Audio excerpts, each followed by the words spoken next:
ایک درویش فقر و فاقہ کی زندگی بسر کرتا تھا اور پرانے کپڑوں پر پیوند لگاتا تھا اور اپنے دل کو یہ کہہ کر تسکین دیتا کہ ہم خشک روٹی پھٹے پرانے کپڑوں پر قناعت کرتے ہیں، اس لیے کہ لوگوں کا بار احسان اٹھانے سے اپنی محنت کی تکلیف اٹھانا زیادہ بہتر ہے۔ کسی شخص نے مشورہ دیا کہ اس تکلیف میں کیوں پڑے ہو؟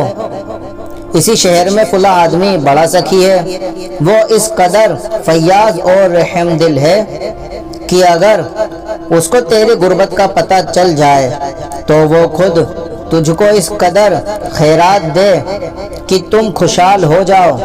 تم اس کے پاس جاؤ اور اپنی حالت بیان کرو، وہ تمہیں خالی ہاتھ نہیں رہنے دے گا۔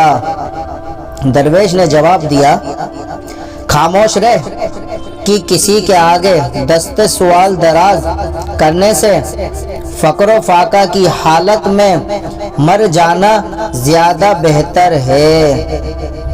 پیارے اسلامی بھائیوں، دیکھا جاتا ہے ذرا سی مصیبت آتے ہی بعض لوگ دوسروں سے مدد مانگنا یعنی ہاتھ پھیلانا شروع کر دیتے ہیں، اس سے اپنی عزت بھی داؤ پر لگ جاتی ہے۔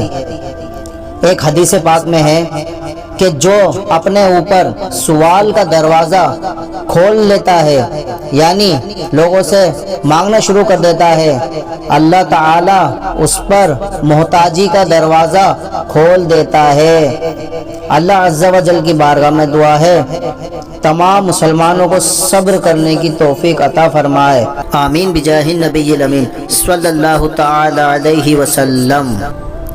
اگر آپ ہمارے چینل پر نئے ہیں تو ہمارے چینل کو سبسکرائب کیجئے اور اسی طرح کی معلوماتی ویڈیوز کے لیے بیل آئیکن پریس کیجئے، اور اگر ویڈیو اچھی لگیں تو لائک شیئر بھی ضرور کریں۔